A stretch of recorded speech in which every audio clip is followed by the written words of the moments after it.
হে বন্ধুরা, চলে এসেছি আমি তোমাদের কাছে একটা অন্যরকম ডিম কষার রেসিপি নিয়ে। প্রথমেই চলো ডিমগুলোকে সেদ্ধ করে নিই। আমি এখানে 4টে ডিম নিয়েছি, ডিমটাকে সেদ্ধ করে নিয়েছি। তারপর এখানে আলু কেটে নিয়েছি। এরপর কড়াইয়ে আমি দিয়ে দিচ্ছি 1 চামচ সর্ষের তেল।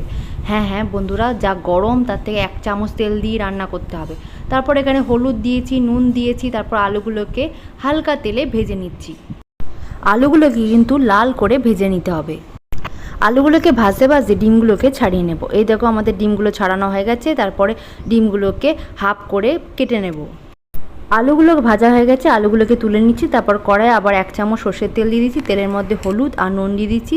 তেলটাকে ভালো করে কড়াইয়ের মধ্যে ছড়িয়ে দিচ্ছি। তারপরে ডিমগুলোকে ভাজতে দিয়ে দিচ্ছি। যে দিকটা কুসুম আছে সেই দিকটা আগে দিতে হবে, যাতে কুসুমটা ভেঙে না যায়। এপিট ওপিট করে ডিমগুলোকে ভালো করে ভেজে নিতে হবে।